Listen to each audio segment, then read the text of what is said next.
Let's get the intro.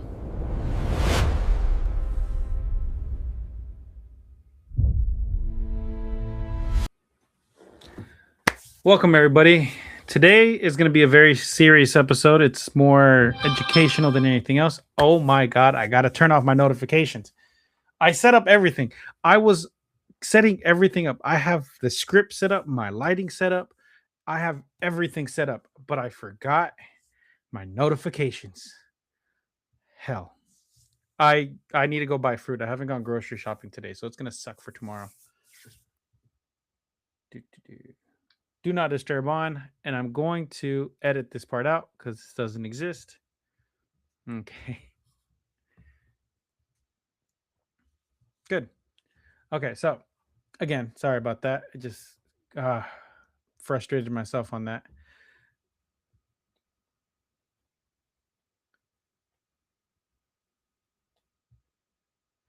So today is going to be very educational because it is February.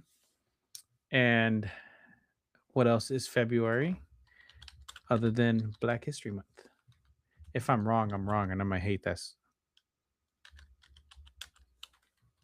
But I'm not wrong. It's been like that forever, right? Well, not forever. It's been like that for quite a while. But since it is that Black History Month and in honor of my roots, which I don't have the DNA results, I just know it because I was told it by my mom who did do the DNA test. So, it is going to be the episode that I did a while back over Afro Mexicans or Afro Latinos. So we're gonna be doing that. It's a rehashed episode. I took my old script and I condensed it down to something a little bit better. We're not better, but more to what we're doing today, right? So someone's in my chat. Stream my labs. So without further ado, let's get started.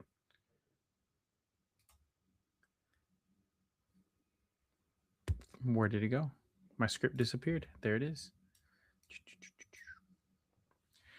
What if I told you that a foundational chapter of Mexico's history has been almost completely erased? A chapter where, for a time, the African presence was so large it rivaled the European one. Think about the images that come to mind when you hear the word Mexico. You probably picture ancient pyramids, vibrant fiestas, maybe the iconic art of Frida Kahlo. But do you picture this, the African heritage, or anything that's related to it? Spain brought over 200,000 enslaved Africans to forge its new world, a massive number, especially when you consider only about 120,000 Spaniards had arrived by the early 1600s. Yet their triumph have been systematically forgotten. I'm here to uncover this forgotten chapter to find the ghosts of those who were erased and meet the descendants who are fighting to be seen. So, in other words, family like mine, family like others that have African roots. Like I said, there are test results, and I got to find mine so I can get mine done. But it is part of my heritage. It's also part of like 90% of Latinos' heritage to a certain degree. It just depends on how far. This is a quest to understand how an entire people can be written out of a nation's history, and it starts with a catastrophe. Before the first African foot was forced onto Mexican soil, the land was home to millions. When Hernan Cortez arrived in 1519, the indigenous population of central Mexico was somewhere between 4 and 25 million people. Just a century later, that number had collapsed by up to 90%, and this wasn't just a consequence of war. The most lethal weapon of the Spanish conquest was invisible disease. 19 major epidemics swept through the land in the first century of colonial rule. Smallpox, measles, and typhus were devastating, but the indigenous population also faced mysterious and terrifying illness they called cocolitu, the Nahuatl word for pestilence. Cocolitu was a brutal hemorrhagic fever causing high fevers and bleeding from the nose, mouth, and eyes, with death often coming in just a few days.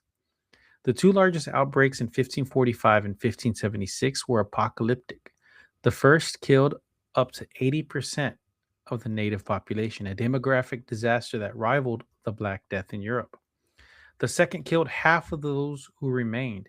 These outbreaks were made even worse by extreme droughts, creating a perfect storm of death and despair. As millions perished, the Spanish saw their most valuable resources disappearing. Their colonial project, the silver mines, the sugar plantations, the massive haciendas, was built on forced labor. They had created a brutal system called the encomienda. In theory, it was a grant entrusting indigenous souls to a Spaniard who was supposed to protect and convert them to Christianity. In practice, it was a license for slavery, a system rife with torture, overwork, and abuse that only sped up the abuse,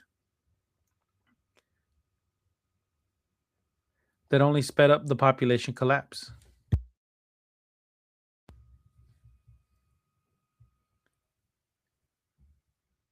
With their indigenous workforce wiped out, the Spanish Empire turned its eyes across the Atlantic. They needed a new source of labor, one they deemed more resilient. Their solution was the mass importation of enslaved Africans, a decision that would forever change the destiny of Mexico.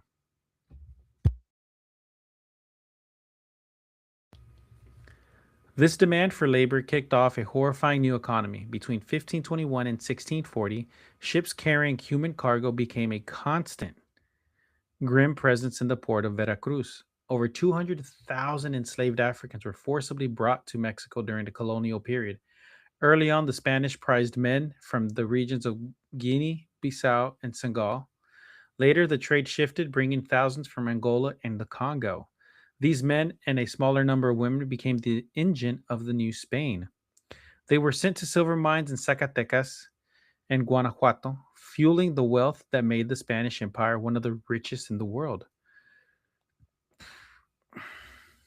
They toiled on the sweltering sugar plantations of Veracruz and Morelos, often used as foremen to oversee the remaining indigenous laborers under the racist belief that one African could do the work of four indigenous people.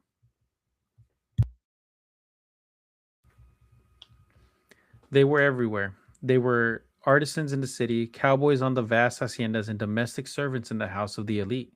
By the early 17th century, the African population of Mexico, both enslaved and freed, had grown so large that in many areas it rivaled or surpassed the numbers of European Spaniards. And yet, if you open a standard Mexican history book, you will find barely a mention of them. But it's a massive mistake to only see them as laborers. Because wherever you find oppression, you will find resistance. And in the mountains of Veracruz, one man's defiance would lead to the founding of the first free black town in all of the Americas.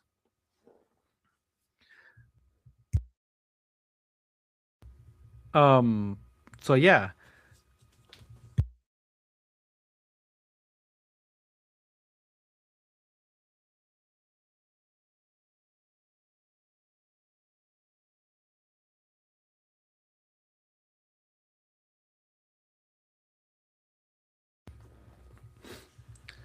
So during the colonization of Mexico by the Spaniard, they I cleaned this episode up a little bit. So well, a lot of that what was happening is that they were running out of people because of pestilence, because of disease, because of everything that they were bringing in, that they were like, we need more. And like I said last time I recorded this, um, people should never be seen as a resource.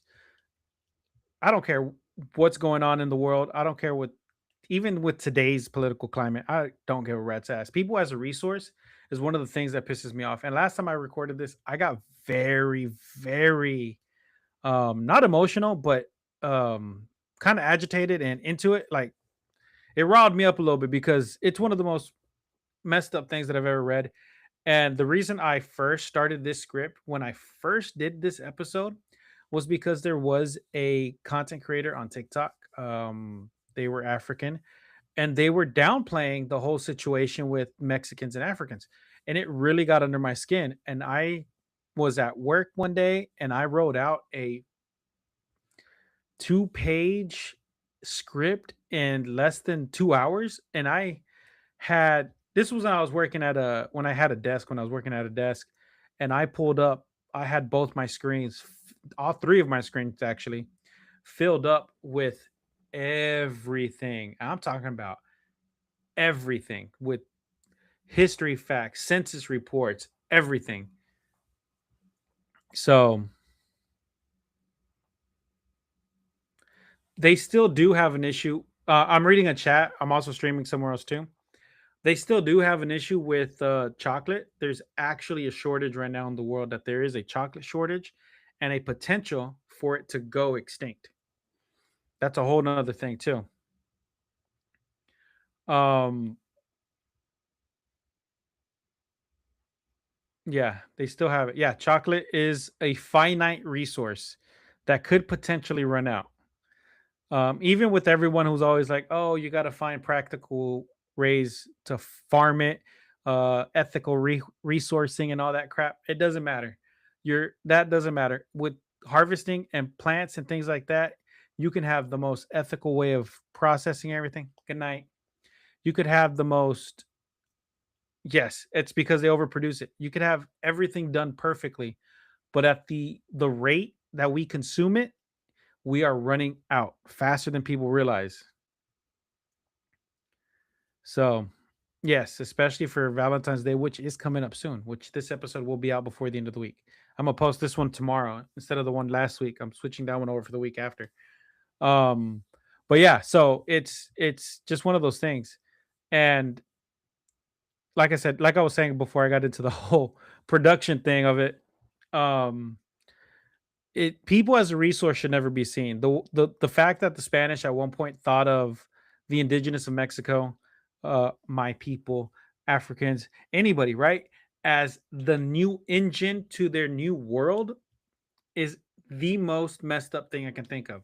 I want to cuss. I'm trying not to cuss because I want this video to go everywhere, especially YouTube. And I know they kind of frown down upon that. So I'm gonna try my hardest not to get too emotionally involved with this one and cuss. But y'all know me. When I start streaming, when I start reading some of these more heavier episodes, I do get a little more intense. So I am sorry ahead of time if I cuss a lot. If I do anything else, I'm trying to just pull back a bit and get this episode everywhere. So, but yeah, it's just one of those things that really bothers me. And that was part of the point that and that's part of the things that it could have been the content creator that just really got under my skin. And recently her content popped up again and it was that same video. And I was like, you know what?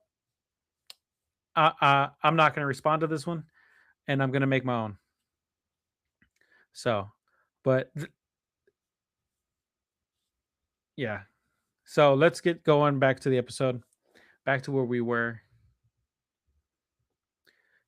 The first town in all of the Americas. So his name was Gaspar Yanga. According to legend, he was a prince, a member of a royal family from present day Guinea. Before he was captured and shipped to Veracruz to work on a sugarcane plantation, but Yanga was not a man born for bondage. Around 1570, he led a daring escape, taking a group of followers with him into the treacherous highlands near the Pico de Orizaba. There, they established a palinque, a fortified community of escaped slaves, which today we call Maroon. We call a Maroon community. For nearly 40 years, Yanga and his people lived as a free society. They built homes, raised family, grew their own food, and armed themselves. They became a symbol of defiance, raiding Spanish caravans for supplies and weapons and inspiring other enslaved people to follow their lead. Their very existence was an intolerable challenge to Spanish authority. By 1609, the Spanish crown had enough. They sent a heavily armed force of around 500 soldiers to crush the rebellion. But Yanga and his fighters, who knew the terrain like the back of their hands, fought back with fierce ingenuity. The Spanish were ambushed, outmaneuvered, and forced into a bloody stalemate. What happened next was unprecedented. Unprecedented. Unable to defeat them, the Spanish viceroy was forced to negotiate. Yanga, the formerly enslaved man, negotiated a peace treaty with the Spanish Empire. The negotiations were tense, but in 1618 the terms were made official. The community will be granted its freedom and recognized as a self governing town called San Lorenzo de los Negros. So, St. Lawrence of the Black People was the name of the town, San Lorenzo de los Negros. And a bitter compromise, Yanga agreed to help repel any new runaways to secure the freedom. His people had already won. So this was a free town, but part of their thing to be free is that they couldn't accept new slaves. So if there was someone that was running away, they couldn't come to them. It sounds cruel, but he was thinking of the many instead of the few. He was thinking of the community he already built. So it's kind of fucked up. I'm trying not to cuss. It was kind of messed up because he's trying to protect what he already has. As much as he would want to bring in more people, he can't at this point. This town, known today as the municipality of Yanga, became the first legally recognized free black town in the Americas, established years before the Pilgrims even landed at Plymouth Rock. Yanga was just a rebel. He was a founder. Yanga wasn't just a rebel. He was a founder, a statesman, a figure now known as the first liberator of the Americas. And he wasn't the only Afro descendant who would rise to shape the nation's destiny. The fact that a story this powerful, the fact that a story this powerful, the story of the actual first liberator of the America, isn't known by every school child in Mexico or the world is the very definition of erasure. We're taught about conquerors and kings, but the stories of those who freed themselves are often buried. If you believe these are the stories that truly deserve to be told, take a second to subscribe and join our journey to uncover more of these hidden stories. Your support helps bring these forgotten chapters to light. Let's get back to the story. I always got to do a little call to action there in the middle, right? A century after Yanga's triumph, another man of African descent would rise to the highest office in the land. His name was Vicente Guerrero, and he would become the second president of Mexico. Born to an Afro Mexican father and an indigenous mother, Guerrero was a brilliant general in Mexico's War of Independence. He was a man of the people, a fierce liberal who championed the cause of the poor and marginalized to the Ciriolo across aristocrats. Oh my god, I can't this word. I've said it many times. Let's mark this because I'm gonna delete this section in a second. Back to the point here. Arista. Oh my, I can't do it. Whoa. My brain's not working. Hold on. Aristocracy. Aristocracy. Jesus. Oh, that was bad. My word. My brain just stopped completely. Aristocracy. The wealthy Spanish descended elite. He was a threat. They derisively called him El Negro Guerrero, and his visibly mixed race heritage was a source of racist scorn. But in 1829, Guerrero became president on September 16th, Mexico's Independence Day. He issued the most famous decree, the nationwide abolition of slavery. It was a radical act of justice delivered 34 years before Abraham Lincoln's Emancipation Proclamation in the United States. I saw the word snack and I wanted to say United Snakes. That's my fault. Proclamation in the United States. The decree made Mexico a beacon of freedom, attracting enslaved people who escaped from the American South to find refuge. Yes, I will be going to grab a drink of water shortly. And I do have snacks, but I forgot to grab water this time. I'll grab water in a moment. I'm going to mark this clip too to erase it and edit later. Let's get back to it. I need to get to at least the next section break. Hey, what's going on anyway? Welcome to the stream. I'm also doing a multi-stream somewhere else. Twitch, YouTube, not Instagram. I used to do Instagram, but that takes too long. This will be edited out later. I'm doing an educational podcast. So if you want to learn something about African Mexican heritage, this is the place to be. And my voice does change when I do my podcast. Back to where I was. But Guerrero's presidency was short-lived. His progressive policies and his very identity enraged the conservatives. Just months after his decree, he was betrayed, deposed in a coup, and executed. The execution of Guerrero was more than a political murder. It was symbolic of what was to come. In the decades that followed, as Mexico struggled to forge its identity, it began to build new national story. The story was called Mestizos or mestizaje, which is mestizo actually. Mesti, yeah, is the idea that Mexico is a nation born from the fusion of two people, the Spanish and the indigenous. Yeah, a mestizo is a blend of Mexican indigenous and Spanish. That's a mestizo. So every Mexican is a mestizo born, but there's very few true indigenous Mexicans. I have a lot of characteristics. I need to go do a DNA result test to see exactly how far, because this big nose of mine, y'all can't see it on the Arium stream, but this big nose of mine, my beard, the way it grows, these are features of indigenous Mexicans, because you could see if you look close enough, it's not really fully there the way it should be, but it grows in decently. That's because of the mixed heritage in my system. It doesn't grow technically right, but I like it, so I don't care. Bite me. That's my solution. Okay, let's get back to it. And this is a serious topic, but just whenever I talk about myself, it's always self-deprecating because, me. Anyways, now you're up and I am midstream. Eh,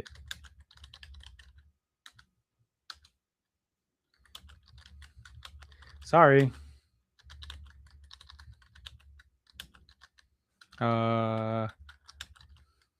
I can't type.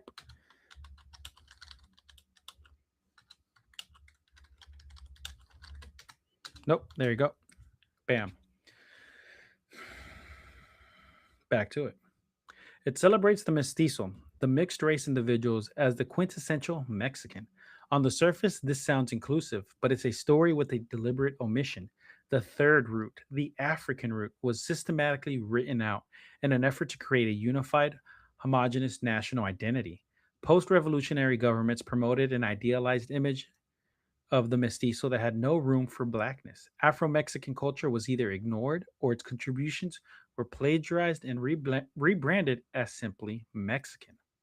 This erasure was so complete that the category of black or Afro descendant was removed from the national census for nearly 2 centuries. You can't count a people you pretend doesn't exist. And they did eventually bring it back.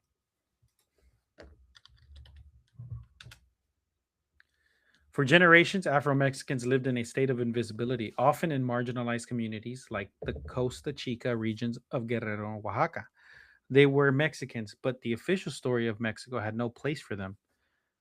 Children were taught in school that their country was born from the Spanish and the indigenous, a lesson that directly contradicted the faces in their own families. Many were made to feel like foreigners in their own land, their identity constantly questioned, but a story that's been buried isn't the same as a story that's ended in a recent that's ended buried isn't the same as a story that's ended. In recent decades, a powerful movement of Afro Mexican activists, scholars, and community leaders has fought to reclaim their place in the national history. Oh, none of my messages are going through. Oh, man.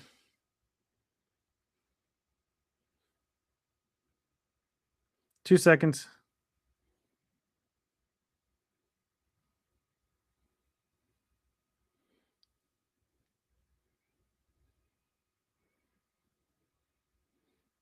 There it goes. Ah, had to send a quick message out. Oh, none of my messages have been going through. Oh, someone wants to send me another message. Jesus, I'll deal with that later. Um, Activist scholars and community leaders has powerful movement of Afro-Mexican activists, scholars, and community leaders have fought to reclaim their place in the nation's history. They fought for recognition, for resources, and for the simple right to be counted. Their fight led to a historic victory after decades of activism. A 2015 interim census included a question about African ancestry for the first time since the colonial era. The results revealed the results were a revelation. 1.38 million people identified as Afro Mexican. So 1.38 million people identified as African American. Just think about that. Almost like one and a half, almost 1.5 million people were just ignored. They to the government, to everyone for decades, for years, hundreds of years. They were just ignored. They didn't exist. Do you know how messed up that is, that to your people not to exist? And but through fighting and everything, this is part of the reason why I always like I watch on Instagram. I will watch whenever the Mexican president does her speeches. Like every other day, she holds a conference. It's amazing. She holds a lot of conferences. She's always talking to the people. She's always out with the people. That's why I will you will hear me call her like my president, because Claudia Scheinbaum is fucking amazing. Mexico is very progressive nowadays, because back in the day, even in I'm a little bit older than most people that stream on here on Irium and places like that. I know there's a few other streamers my age, but whatever. When I'm not getting into that whole age thing, but growing up, I've seen it all. I've seen the the, the inclusion and the separation of it all in Mexico and in the States, because I live in Texas, the deep South. You know what I mean? So I've seen it all, especially in like Mexico. It's people are seen different. People are always seen different. Like me, I am 5'11". I'm a wide chested guy. I'm not a small guy. I'm a big guy. I have tattoos on my chest. I have tattoos on my arms. I don't have many, but I do have small. And my tattoos are not threatening. I have a cartoon characters tattooed on me, right? But me being as big as I am and as tall as I am, they see my tattoos in Mexico and they cross the street. They're like, that guy's dangerous. Not nowadays. It's more accepted, but it's still kind of, the older generations are like, es pandillero. He's in a gang. No, it's a cartoon character. I got Courage the Cowardly Dog on the back of my arm. I got a Pokemon on my chest. How am I in a gang? What am I? What am I? Gotta catch them all? Is that my gang? What? Am I running from danger with Courage the Cowardly Dog? Like what? No, I'm not in a gang. I'm 5'11". Just because I'm big doesn't mean I'm scary. And I do look intimidating. I'm not gonna lie. I'm a big guy. But another thing is too, I have long hair. Um, Up until recently, my hair was actually down to my lower back because I donated it to cancer organizations. But in Mexico, I was seen as like, oh, that guy is medio acá, right? He's a little fruity, right? He likes it from the other side, right? No, what? No, I just have long hair. What are you talking about? I have like, but it's things like that that like it's not hidden discretions in Mexico. In Mexico, they're like, oh, that guy likes other things. You know what? I'm like, wait a minute, wait, what are you talking about? I like other like, no, I have kids. What are you talking about? But that's those things in Mexico. I've seen it all. And you see the racism too. There's certain words that they call African Americans. I will not repeat them. I know them all, and I'm not gonna lie. Growing up, I've said them all because I was just a dumb kid, right? Everyone says stupid things when they're growing up. And now I'm like, wait a minute, I gotta tighten up so I don't say all those words anymore at all, because I'm not that guy. I don't. I. This is why my personal motto is I hate everyone equally. You know what that means? That means to me, everyone is the same. If I'm gonna cuss you out, I'm gonna cuss you out. I don't care. But that's also my way of respecting everybody. I will say the same thing to your face, to your face, to your face. I will say it all. That's right. Yeah. And in Mexico, they are short. They're fucking short. I'm not gonna lie, my dad's shorter than me. He's way shorter than me. That's a whole another story. The height thing. I'm like I said, that's why I mention my height a lot when I talk about Mexico, because I stand above everyone else. I'm a tall dude over there. Over here, I'm average height. Over there, man, if you ever want to feel, if you think you're short and you ever want to feel tall, go to Mexico. Go visit Mexico. If you're above 5'5" and you feel short, go there. Feel tall for a couple days. You'll love it. Anyways, back to the story. I got on my sidetrack there. Just 5 years later, in the official 2020 census, that number nearly doubled to 2.5 million people, or 2% of the country's total population, proudly claimed their African heritage. Today, the third root is breaking through the concrete of erasure.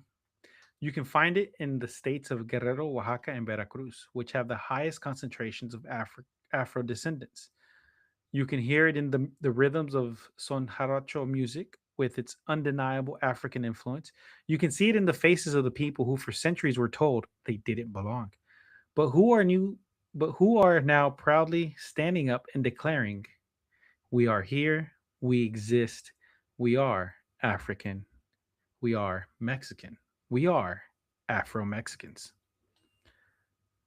The story of the story of Afro Mexico is a story of brutal exploitation and incredible resilience. It shows how a nation can be built on the backs of a people while simultaneously writing them out of its own biography. From the unspeakable tragedy that created the demand for their labor to the defiant courage of Gaspar Yanga, to the revolutionary justice of Vicente Guerrero, to the long, painful silence that followed. The African chapter of Mexico's history is a note on it is not a footnote. It is a foundational text. What this all shows us is that history isn't just something that happened. It's something that is actively remembered or actively forgotten. For 2 centuries, this history was forgotten, but now it's being remembered. The 2.5 million people who claim their African heritage on the last census are the living, breathing proof that you can't erase a people forever. The question we're left with is, what other forgotten chapters of our own history are waiting to be rediscovered? And who gets to decide which stories get told? Thank you for watching. If this story moved you, please share it. The more people who know this history, the harder it becomes to ever erase again. And thank you for watching, everybody, especially you people on stream, especially you on Irium. That are always wonderful. YouTube, Twitch, everywhere I stream. Please do not let this history be forgotten. This is a very important history. This is as important, if not more important, than my episode of my hometown, the Allende Massacre. This is more important than anything else, right? Because this is about an entire group of people that were ignored for so long that are now being brought to light. Like, what did I say? 2020? That was what, 6 years ago? I got to look through my own thing. Yeah, 2020. So just from the 1600s to 2020 was how long people were used, abused, forgotten, and then remembered. Just think about how long that was that it took for Mexico, for the US, for every country that ever had something like this happen to rectify the change, to rectify a wrong, to fix things. And there's things that are still not fixed. It's not, they didn't just come out and be like, okay, it's done. You're back on the census. Yeah, that's part of what they wanted, but they want their history back. There's another episode that I did that was just as impactful, and it's the Forgotten War. That one was a political thing. I will get into that one another day. I think I'll rehash that one up too. And I might do another episode of the Allende Massacre. So, um, yeah. Thank you for watching, everybody. And remember, as always, stay spooky, and I'll see y'all next time. Bye.